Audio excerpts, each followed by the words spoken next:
ये सावरकर जी की चिट्ठी है जिसमें उन्होंने अंग्रेजों को लिखा है, I beg to remain sir your most obedient servant. आपने कभी इतिहास का अध्ययन किया है? सावरकर भक्तों को आप यदि उकसाओगे तो आपकी यात्रा का स्वागत कोई अन्य तरीके से करना होगा। सुर्खियों में आने के लिए एक महान क्रांतिकारक के बारे में आप अपशब्दों का प्रयोग करोगे। आदित्य ठाकरे सावरकर जी का अपमान करने वाले राहुल गांधी के गले से गले मिल रहे हैं। कैसी विचारधारा है ये देखिए, ये मेरे लिए सबसे जरूरी डॉक्यूमेंट है।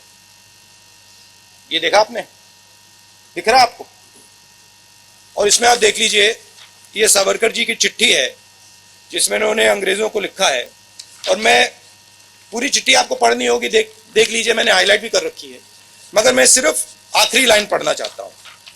अंग्रेजी में लिखी है तो मैं अंग्रेजी में बोल देता हूं। I beg to remain sir your most obedient servant V D. Savarkar. Hindi में ट्रांसलेशन कर देता हूं, सर मैं आपका नौकर रहना चाहता हूं। ये मैंने नहीं लिखा, ये सावरकर जी ने लिखा है।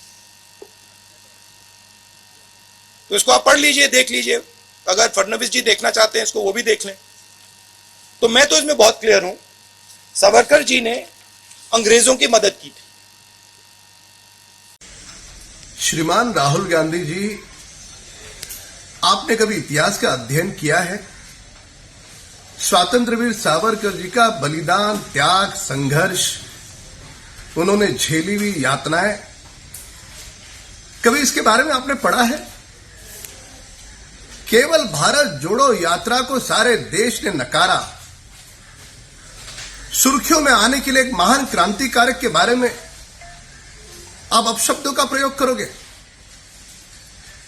सबसे बड़ी दुर्भाग्य की बात तो यह है कि स्वर्गीय बाला साहब ठाकरे जी ने भी सावरकर जी का अपमान कभी सहन नहीं किया, पर उनके पोते आदित्य ठाकरे सावरकर जी का अपमान करने वाले राहुल गांधी के गले से गले मिल रहे हैं। कैसी विचारधारा है? राहुल गांधी जी, भारत तेरे टुकड़े होंगे बोलने वाले नेताओं के साथ आप भारत जोड़ो की यात्रा करते हो। बंद करो ये नौटंकी। आने वाले भविष्य में यदि आपने सावरकर जी के बारे में अपमानजनक भाषा का प्रयोग किया तो सावरकर भक्तों को आप यदि उकसाओगे तो आपकी यात्रा का स्वागत कोई अन्य तरीके से करना होगा।